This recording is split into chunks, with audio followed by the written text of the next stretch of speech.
This is Smoking Out the Closet. Now, here are your hosts.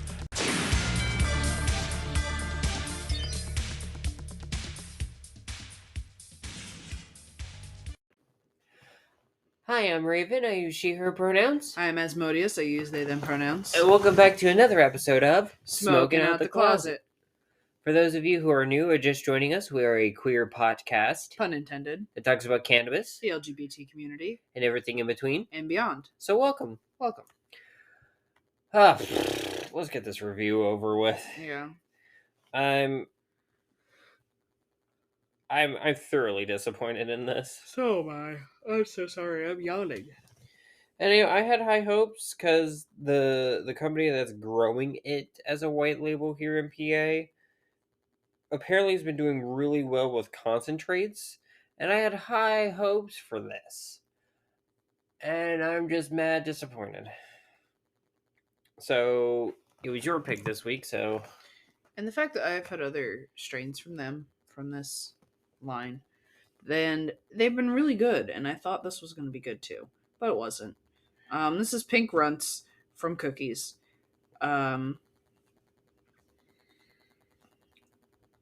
Let's see here. The THCA is 10.391%. The THC is 1.874%. There's a total of 2.6 terps, with the top ones being 0.887% limonene, caryophyllene at 0.613, linalool at 0.278, myrcene at 0.255, humulene at 0.202, pinene at 0.111, and everything else is below that. I don't know. It didn't have much of a flavor profile, really. Just tasted like weed. Didn't really have much effects either, to be honest. No. And that's where I was disappointed, because, like, even taking how much I use and everything, the fact that I felt pretty much nothing from this in any way, shape, or form. No pain relief, no mental health, like, no form of relief whatsoever. And then just not even getting high on top of it. It kind of, it sucks. Yeah, there just wasn't anything going for it. Did you say who the brand was? No. Who is... This is... Oh, yeah, I said it was Cookies. Oh, okay. It's grown by Alara. Yeah. Who does, like, Kind Tree and, like, Iller tinctures. And the Iller tinctures were really good. Yeah. I really like them. Heck, I like the Shine cartridges we used to be able to get in State College. Oh, yeah, those were nice. When we first joined, those are real nice. But yeah, it sucks. 1.1.5 out of 5. It is just boof, a boof, a boof. I said 2.5. I was too gracious with my 3 at first. I said 2.5. I don't know. I don't even know if it's worth that much, honestly. You can always lower it. 2. 2? 2. It's not great. I don't like it, really. It's not, like... I'd smoke it if there was nothing else left. Yeah, there's nothing else left. Yeah. I don't know, maybe it just got bad since everything that's coming out with, like, the Cookies CEO of actual Cookies, Burner, and everything. Have we ever talked about that? I don't know. If we have just a quick little rundown with that. So basically, Burner's getting sued by a lot of investors because everyone who basically put money in, if they wanted to open up, like, a dispensary, and he kind of treated it like franchises, they would have to hire his brother's company. He was using company money and investor money to buy these ridiculously expensive outfits. And just a bunch of shady shit. So fuck them. Shame on you. Yeah. Well, we figured we'd give Cookies a try again. I think we might have done one review previously. I can't remember. But we had it. Didn't want to go to waste. So. off the episode, I have had their emerald cut and it was really good. And I don't know if it was maybe just that strain that's really good from them here. I don't know. Maybe. Do you want to start with the first topic? Sure. Some recent news that came out over the last day of Pride. Yeah, it's kind of homophobic. This happened on the last day of Pride. Mm-hmm. I got an article from Qberg. The U.S. Supreme Court rules businesses can refuse service to LGBTQ plus customers.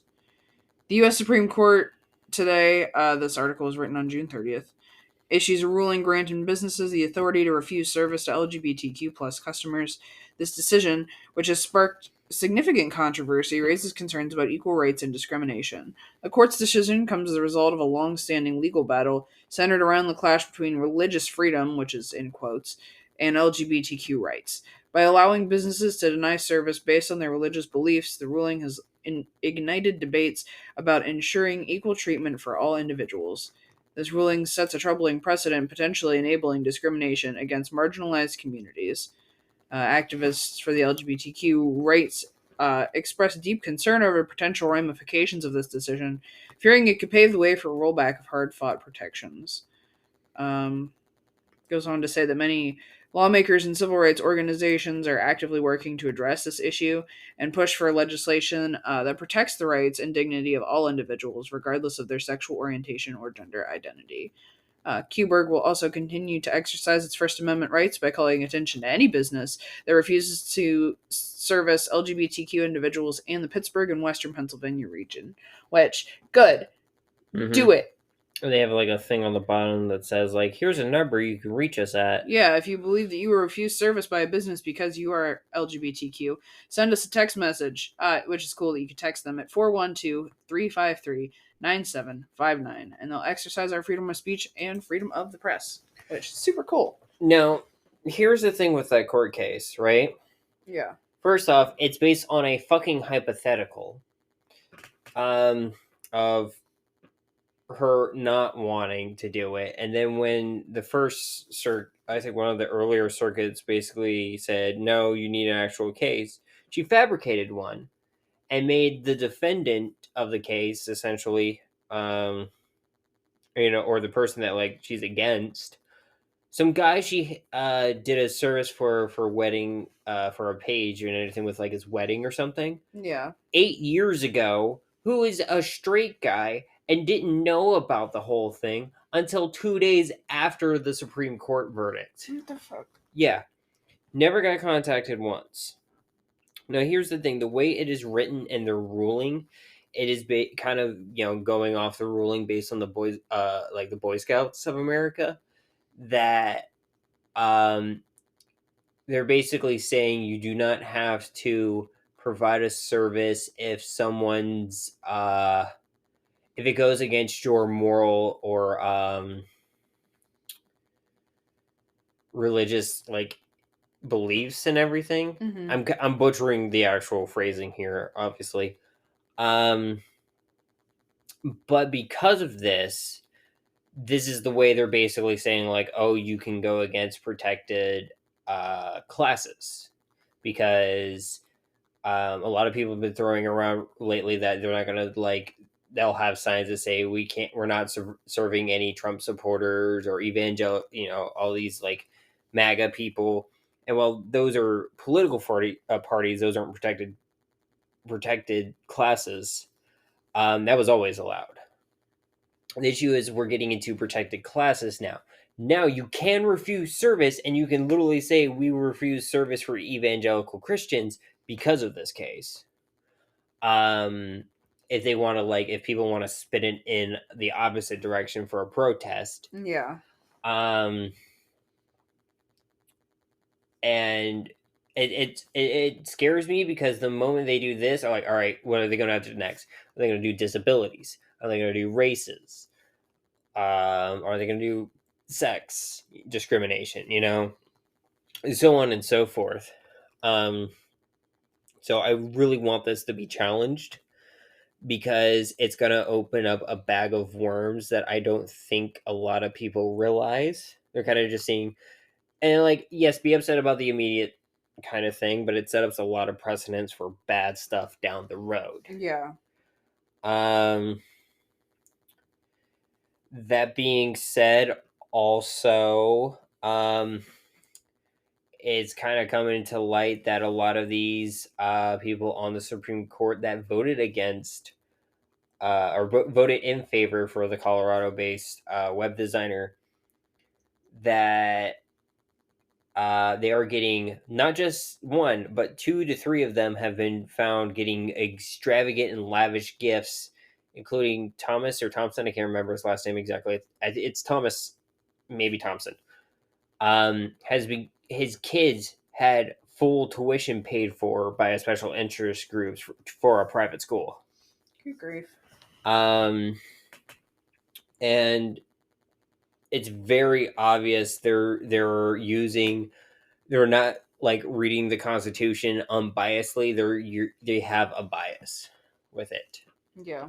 And every Supreme Court is going to have a little bit of that, but like this is an extreme religious backed bias. Because American Freedom Defense Group or something, which is an evangelical Christian group, Boo. funded and helped with all the push with this Colorado-based web designer, and is the reason why they're the ones writing a lot of the anti-LGBT bills lately. So fuck them. Fuck them. Is there anything you want to add to that by chance? It's just fucking ridiculous. It really is, and it's sad to see because it's gonna hurt a lot more people in the long run, not just our community, but a lot of other communities, which kind of segues into my next topic, if that's okay. So a lot of people are wondering, hey, what now that Pride's over, what exactly happens now? A lot of people joke that it's Wrath Month, right? I learned recently, thanks to some folks on TikTok who are kind of explaining this and everything. July is for the United States. I don't know how broad this has gotten. Yeah.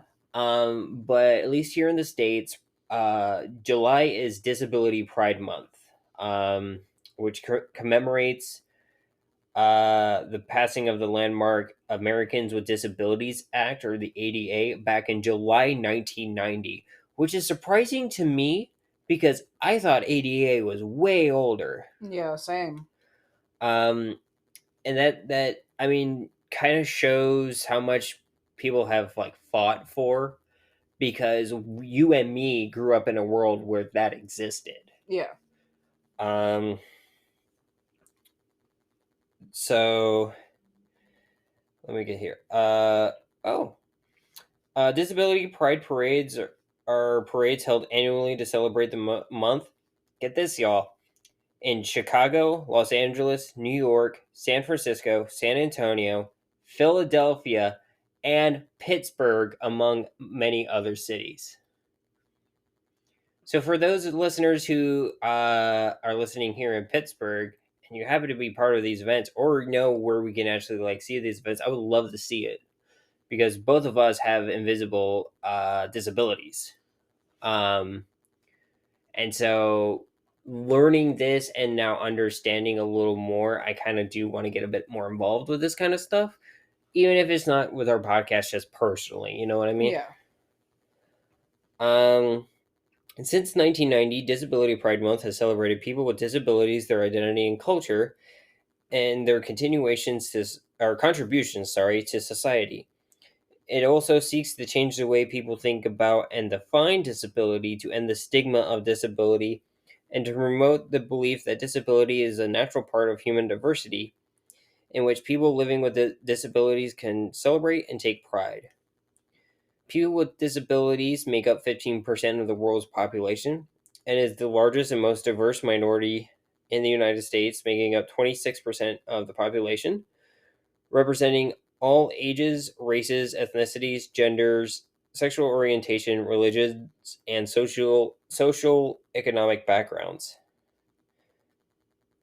Oh, and there's a little pride flag for it too. That's cool. Designed in 2021 by Anne Magel to be visually safe and inclusive.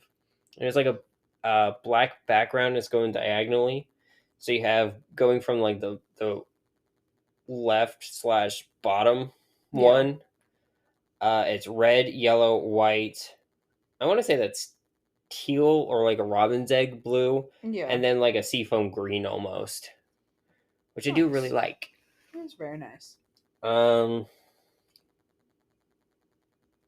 It's made with muted colors and straight stripes in response to feedback for those with visually triggering disabilities. Oh, that's awesome. Oh, okay, here's the official. So the black field represents mourning victims of ableist violence and abuse. The diagonal band represents cutting across the walls and barriers that separate disabled people from society. Red represents physical disabilities. Gold represents neurodivergencies. White represents invisible and undiagnosed disabilities. Blue represents psychiatric disabilities, and green represents sensory disabilities. That's pretty cool. That is really cool. Yeah, because honestly, like, there's a lot of people that don't understand, like, how infuriating society is when it's not built around, like, because it's not built to be inclusive of people with disabilities. And I feel like that's got a lot to do with classism, is my guess. Yeah. I totally could be wrong on that. But it's definitely more built to be accommodating for those who are wealthy and may have a disability. Everything's kind of worked around them. But for, the quote unquote poor people, like the in older society, the peasants is essentially, they don't give a shit about. Yeah. Not saying anyone who's listening is a peasant. I'm just saying, like, that level of classes breakdown in the rich assholes' eyes. Yeah. So it's because, like, one TikTok I remember seeing the one day, this person, there's a ramp up to these really big, like, kind of French style opening doors for a major university. There's a ramp from the sidewalk to those doors. They open the doors. You know what's right behind them? Stairs. Yeah. It's a fucking stairwell. What the fuck? Yeah. Bullshit, right? Yeah. What the fuck? Mm-hmm. And Penn State was notorious for that too. There was a lot of areas that, like, students couldn't take that were faster because it was not built for those with, like, any sort of, like, disability, if they're, like, wheelchair bound, or they have, like, walking issues where they can't actually go upstairs or whatever, because I can remember this one part where, like, it's very easier to cut from, like, basically where the library is to get to the hub of Penn State. For those of you who didn't go to Penn State, the locations aren't really a matter. This is more for Asmodeus' sake. And there's that stairwell. Mm. Do you remember ramps on any other side of those stairwells? Because I sure shit don't. No, I don't either. Because they would have to go around, go behind the big science building in front of the hub, go up that ramp, and then over around that tree with the rock that got googly eyes on it that 1 year, and then go that way, which is like twice as long. Because you're basically going up, over, and away to get over. It's ridiculous. It's ridiculous. RMU campus, I don't know, there were stairs that would go just straight up fucking sides of the hills. And you would have to go around to where the sidewalk is, to go up the main sidewalk, to go away from where you needed to go across, then go across the hill. Because there weren't ramps beside the stairs because the hills were so fucking steep. Mm-hmm. And at that point, just, I don't know, maybe cut into the hill? Yeah. Make it more accessible. Mm-hmm. Make it make sense. Or, the one thing that always irked me, because when I learned what the little bumps and the intersections were for crossworks walks, I started noticing places that didn't have them more. And if nobody's ever told you, though, when you go to a crosswalk and you see those like little, they're bright colored sometimes. Sometimes the paint's gotten really like worn out, but usually they're either like a red or a yellow. And they have like those big like kind of bumps on them, like kind of like I don't know, like a toad's back kind of. Anyway, I think of them like hard bubble wrap on the ground. Yes, exactly. Those are for people with visual disabilities who use like a what is that technically called? Their cane. Would that be considered a cane? Yeah, it's a cane. But that lets them know, hey, this is the beginning of a crosswalk. You're going off the sidewalk now. And that's nice. But the thing that also irks me is a lot of it's a little more common here in Pittsburgh. When we were in State College, when you're outside of the main university, there are no like walk signs or anything that actually let you know when it's safe to walk. Yeah. And that's fucking stupid. Now, people may get annoying with that, like me, who keep hitting wait. But I'd rather have that than someone who has a visual impairment not being able to cross the street safely. Yeah. And these are all things that like Disability Pride Month are bringing to a lot of people's attention. And I'm glad to see that there's a lot more of it on TikTok because I have not seen anything anywhere else about it. No corporations saying they stand by this, like raising money or anything for it.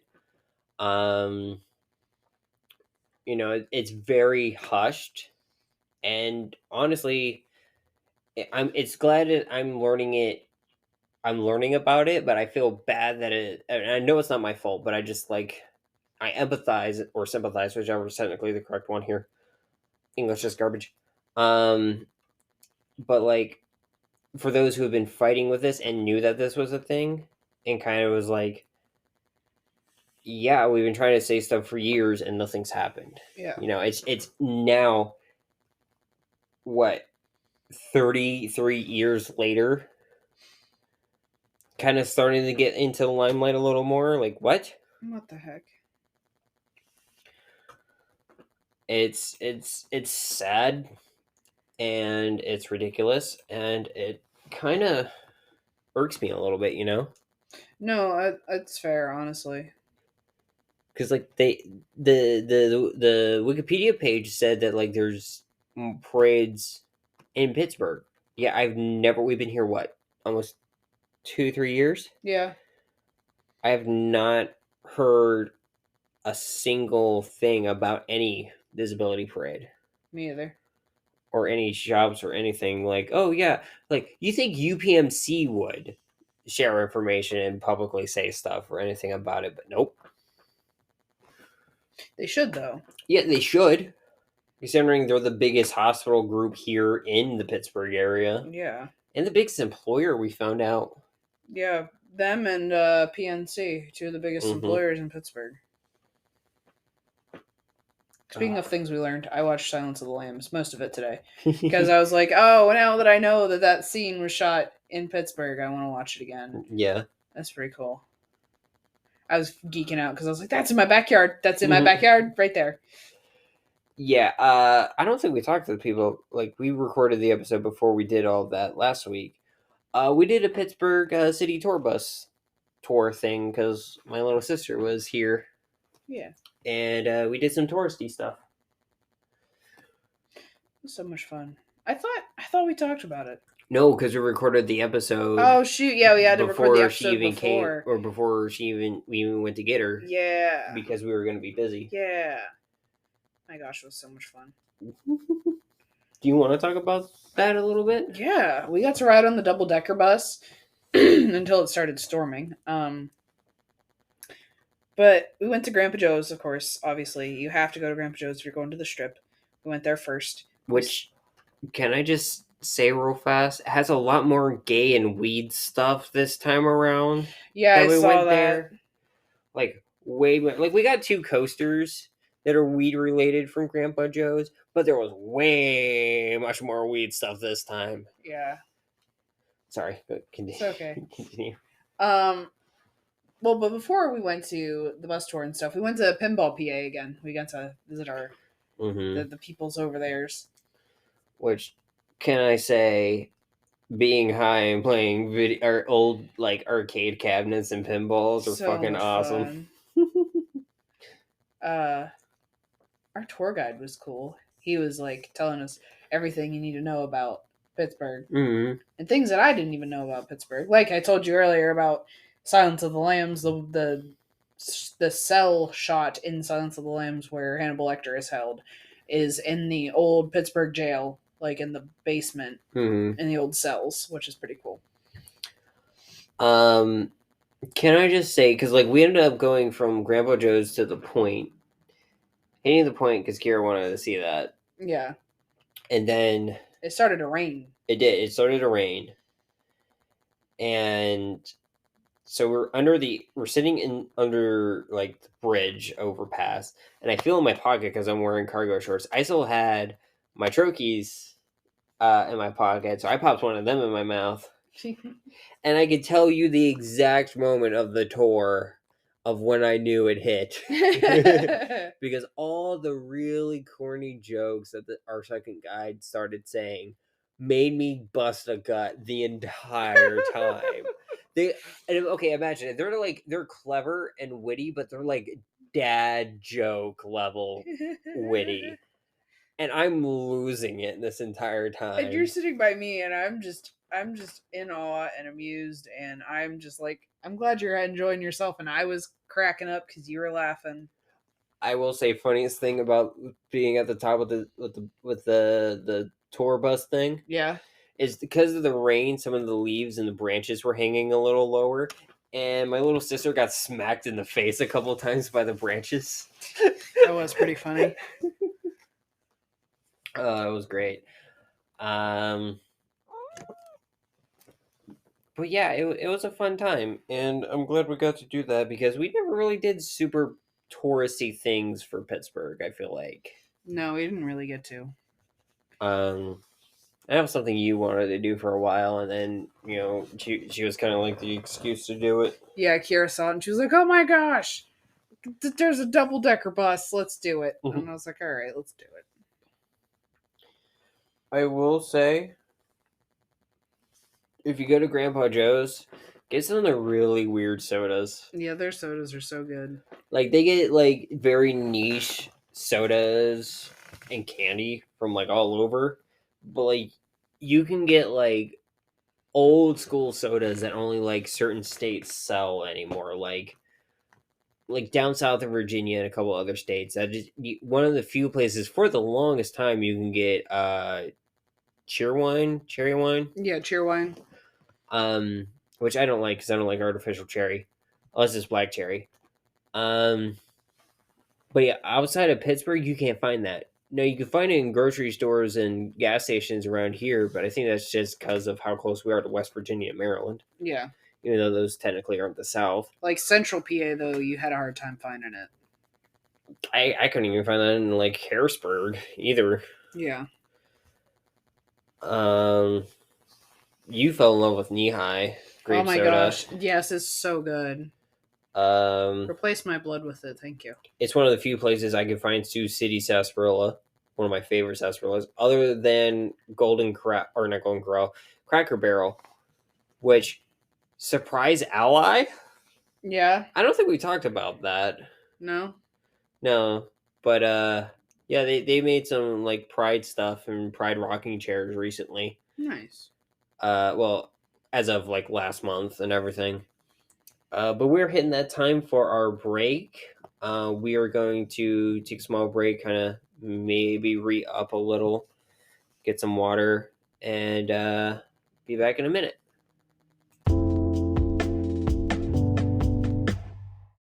Alrighty, and we are back. Move the cat. So the next thing I wanted to talk about, actually, I have a little mini micro one real fast. That's not a huge topic, but I just wanted to call out something really fucking stupid. So recently, as we talked about a couple times in previous episodes, Maryland is officially legal for recreational use. And a lot of companies were selling plants because there's homegrow allowed in that state, which good on you. Yeah. Trulieve, as Gross. one of those companies, someone on Twitter recently sent a comment. Was like, "Hey, what about Pennsylvania medical patients?" And I'm actually going to bring up the screenshot here.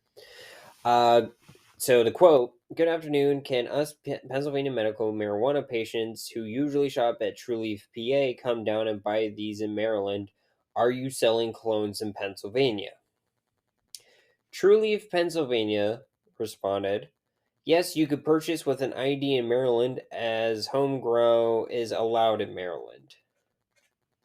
The thing that's really dumb with that is it kind of lends the belief that people can buy like these clones in Maryland and bring them across the border. Which they can't. Yes, and like that's gonna get a lot of patients in trouble. And I tried contacting Trulieve about it, but no one's responding to me. Of course not. I've got the hey, I have a question. I get a hold of somebody. I ask the question, and I was told to call a number, and then I called the number, and I couldn't get a hold of anybody.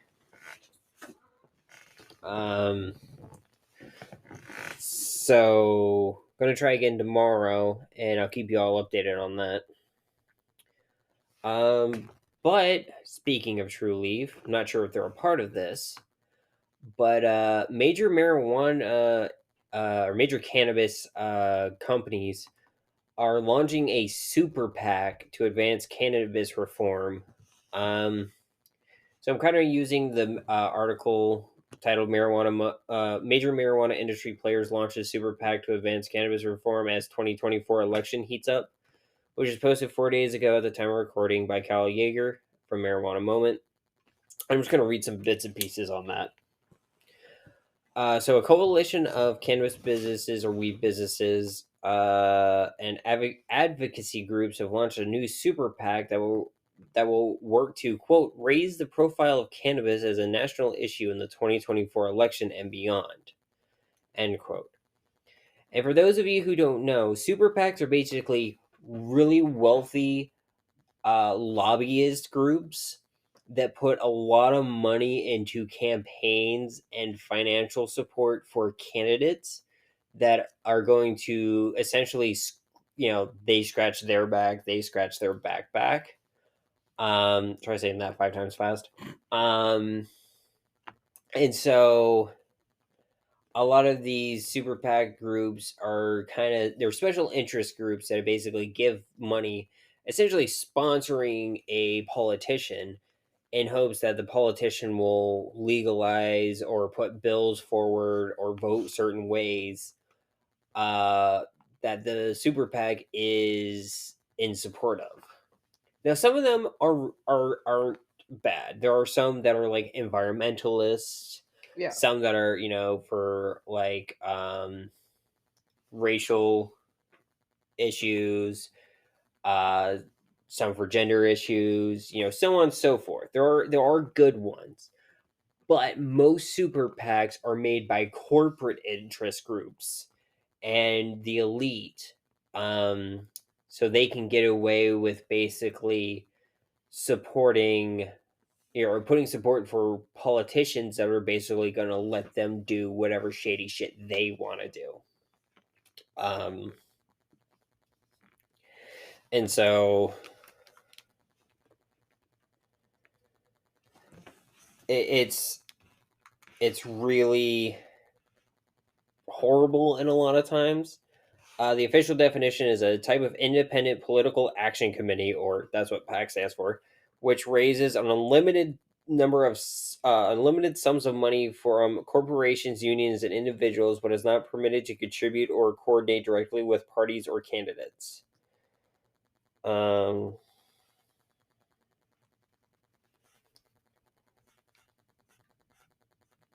I'm trying to find like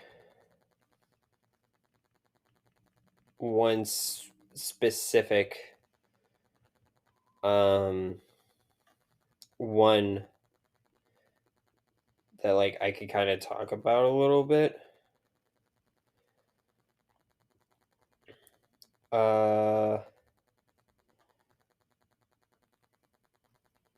Like how technically Blue Cross Blue Shield is a super PAC that spent a little over $2.5 million supporting politicians. There's some like National Automaker or Auto Dealers Association. There's labor unioners. Technically, the biggest union that I know of, the International Brotherhood of Electrical Workers, is a super PAC as well. Interesting. And those are examples of good ones. But like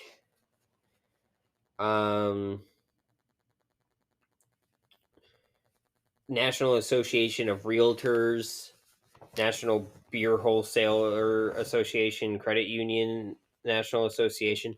I would kind of call those a little more like the ones that screw people over, especially the realtors. Yeah. Because landlords are sharks.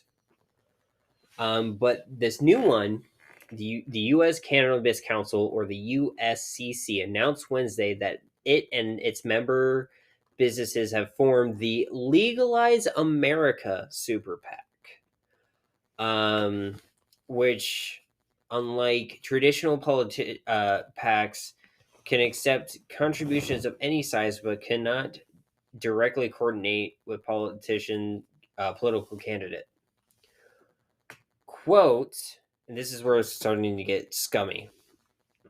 Legalize America is committed to ending cannabis prohibition and advancing expungement efforts and responsible use, end quote, from the Legalize America chair, Matt Harrell of Curaleaf, said in a press release. Continuing quoting him, we will use all available tools, including scorecards, endorsements, targeted independent expenditure campaigns, to advance cannabis reform with the goal of creating a prosperous and equitable cannabis industry, end quote.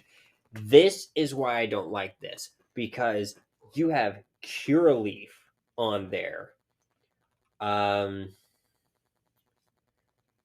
Not to mention, so here is all the partners.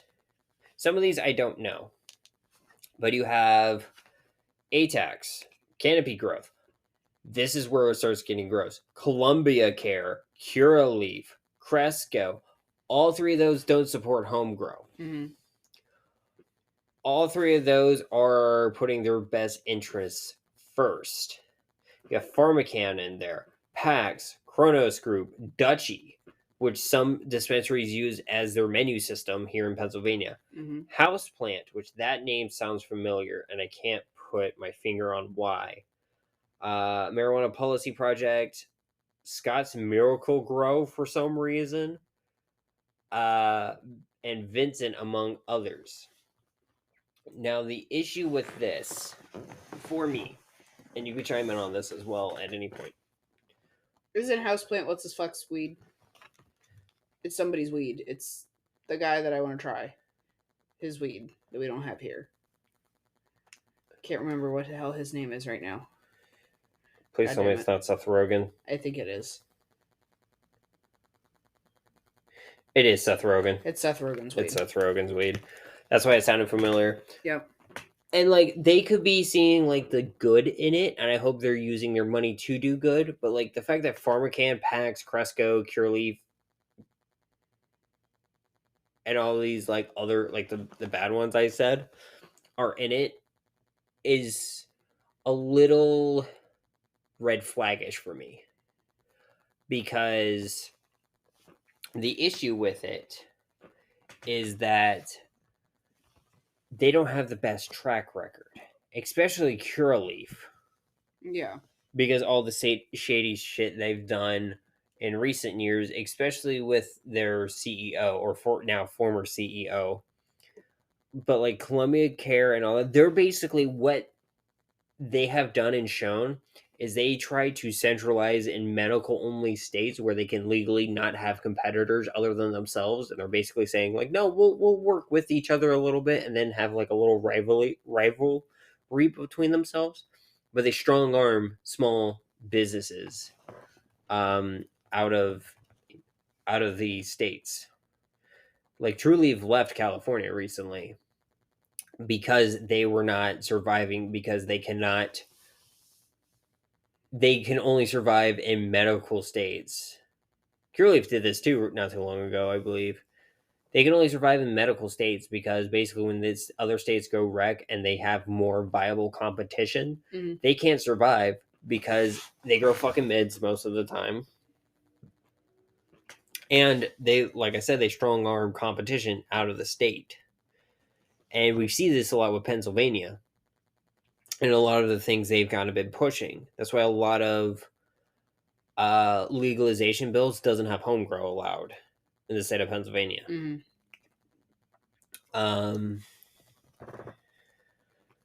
So it's scary to see, and it's my worry. What are your thoughts on it? I think Bear needs to stop hitting stuff with his tail.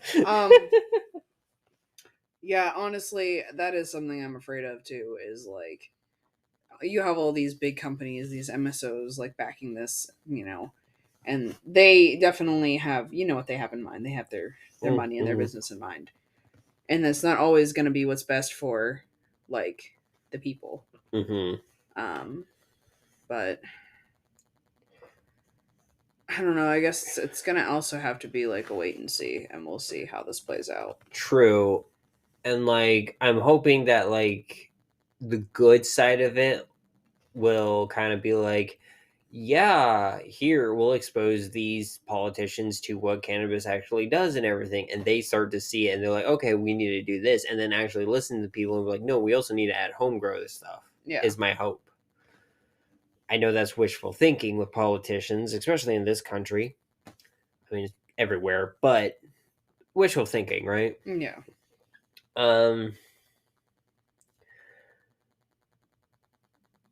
I feel like there was something else I wanted to say about that, and I can't remember. But basically, keep an eye out. There's a website called opensecrets.com. You can see what every company, PAC, Super PAC, whoever major, like big, famous person donates to in the spectrum of politics, and you can see how much they've donated to. That's why I knew when I talked about the one time where TrueLeaf said they donated to politicians in Pennsylvania and they support homegrow and everything when they don't. Yeah. And they said, well, we supported a politician who does support homegrow in Pennsylvania. They paid $5 to John Fetterman's campaign. $5. $5. Yeah, okay. You support a candidate that supports homegrow, my ass. Is there anything else you wanted to add to that? No, I don't think so. Okay.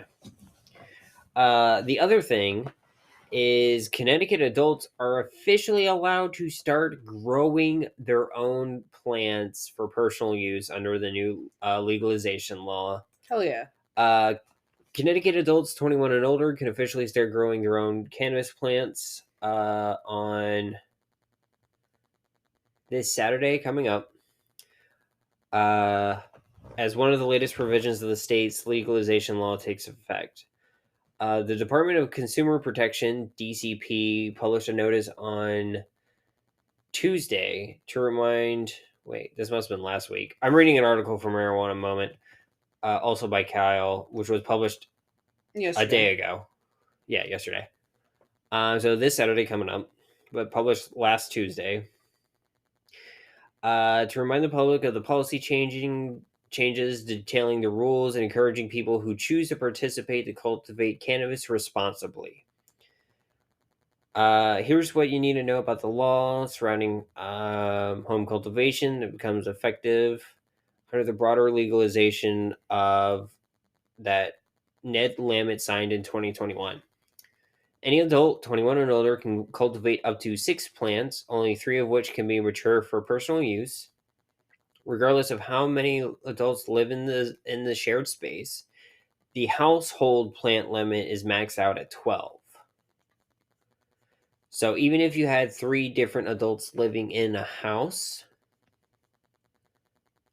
the max will be 12. Now, this is where I think it's going to be very interesting because we live in an apartment.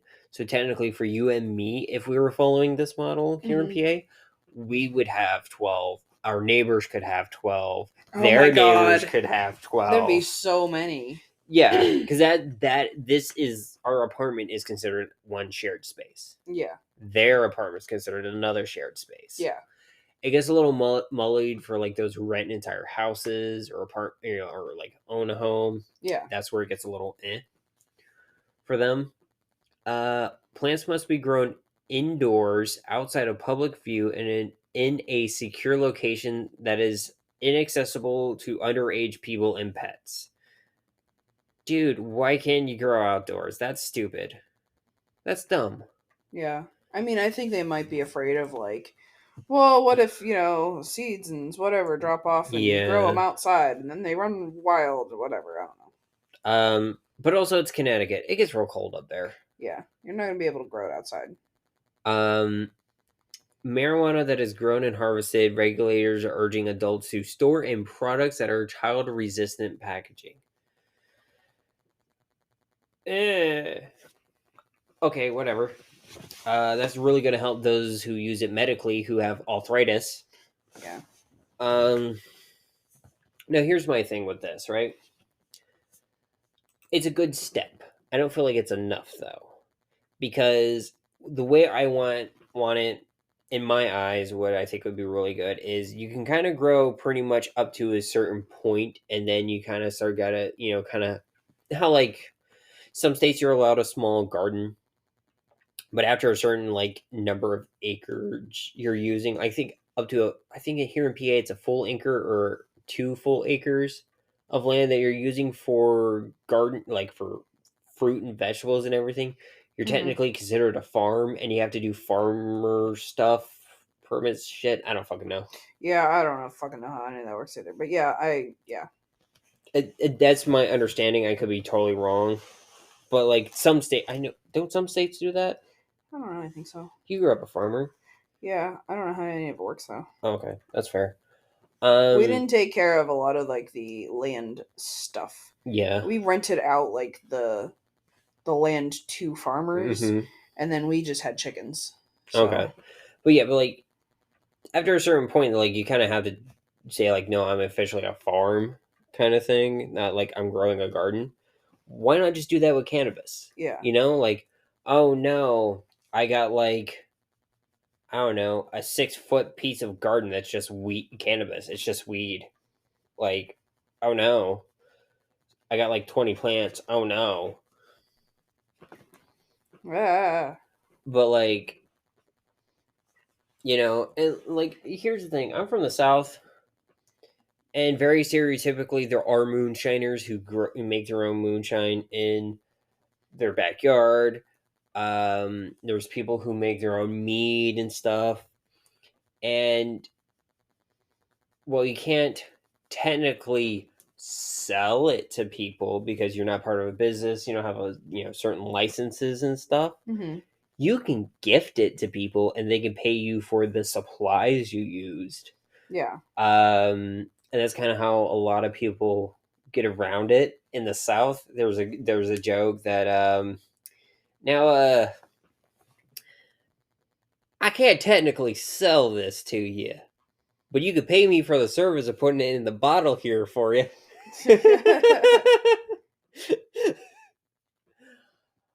And like that's a workaround. Why can't we do that with cannabis? It's like we can't sell food in the cannabis dispensaries in PA, the medical ones, but we could sell coins, like tokens, for a vending machine. We're not selling the food. We're selling the token for the vending machine, so that way you can get snacks. Yeah, essentially. That's a good analogy. Yeah. For a second, I was a little lost because we do sell coin concentrates. Coin concentrates? Yeah, they're coins. Like, here, I'll show you. I've never seen these. They're live.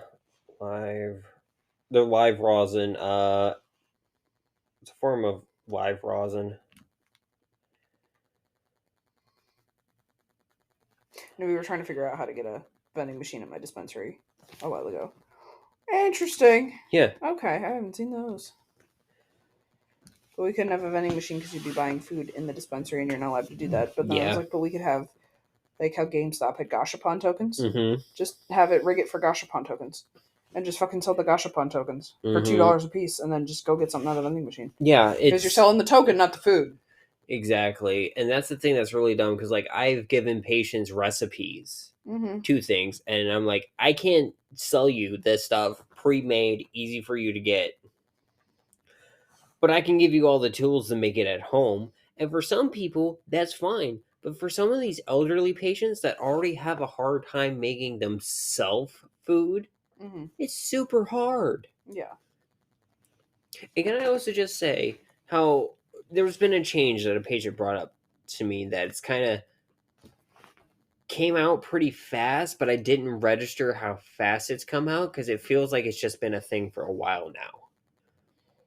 The fact that we're going away from jars and we're going to Mylar bags Yeah. in the state of Pennsylvania. Do you have an idea why that is? I have a theory. Because we're going to go wreck. And it's cheaper. I'm not sure about the reasoning for here's my hope and understanding. A lot of the issues that came from the jars is the flour was drying out too fast. Mm-hmm.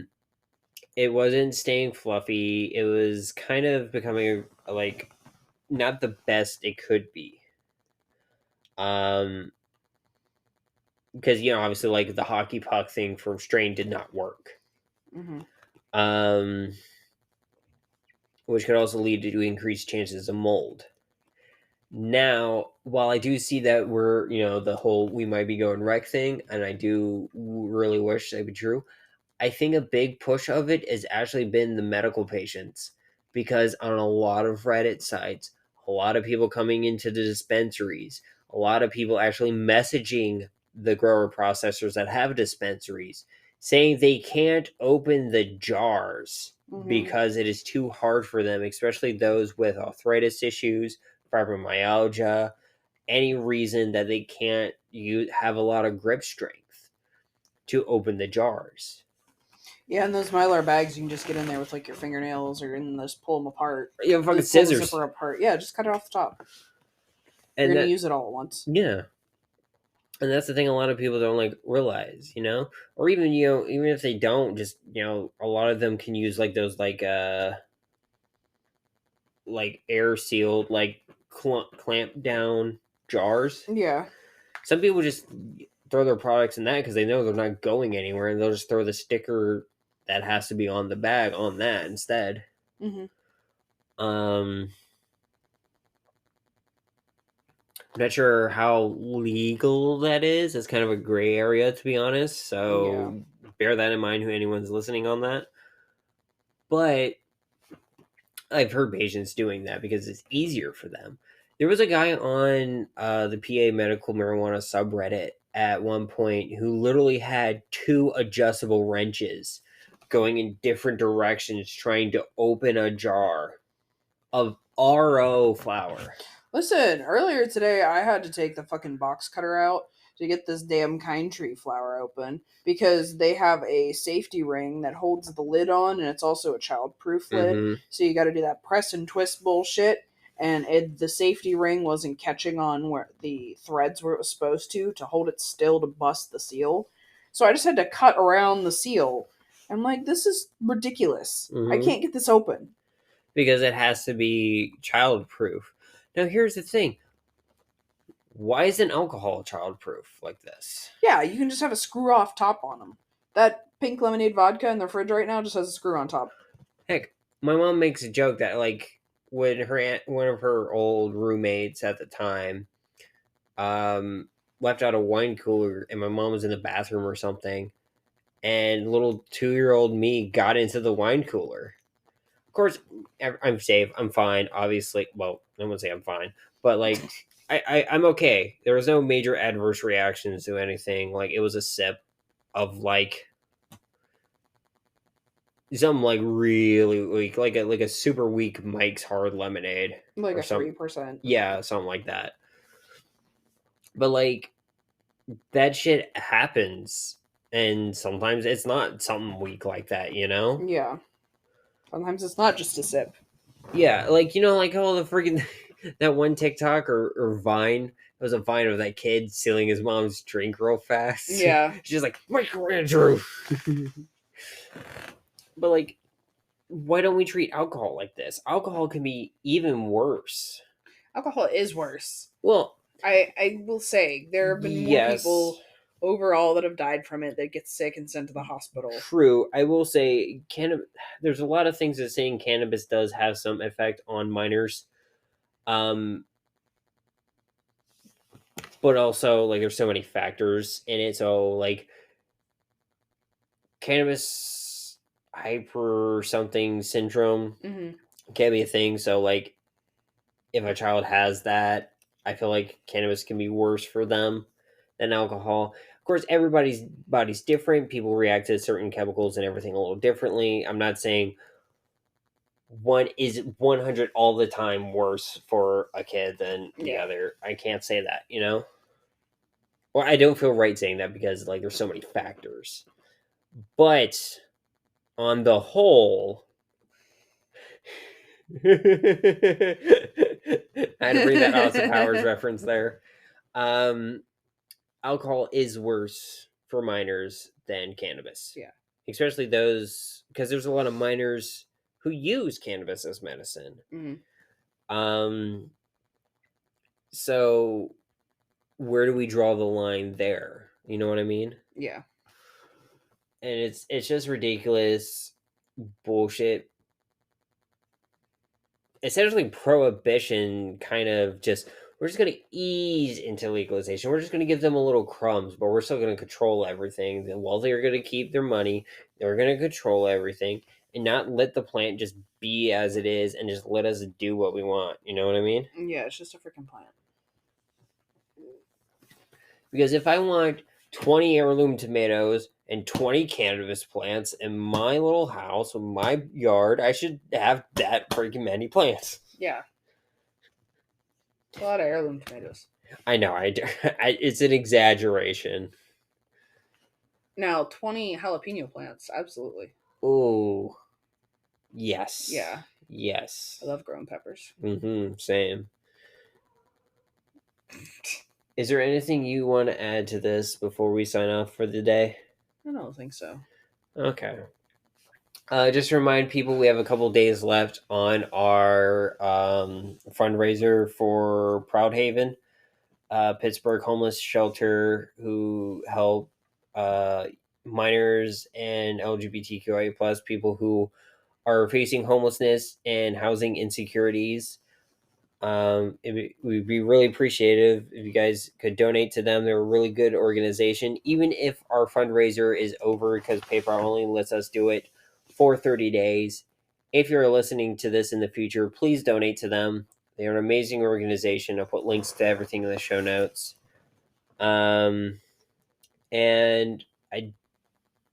What's 7 days? I'll remind everybody on the next episode as well. That episode will be released after voting starts, but July 10th, voting for the Pittsburgh City paper, which I'll put a link to in show notes as well, for Best of Pittsburgh, will be going through and live. Please vote for us as best podcast for Pittsburgh. And with that, my name is Rayven. I use she, her pronouns. I'm Asmodeus. I use they, them pronouns. And we'll see you guys in the next video. Oh, wait, audio. This is not my YouTube.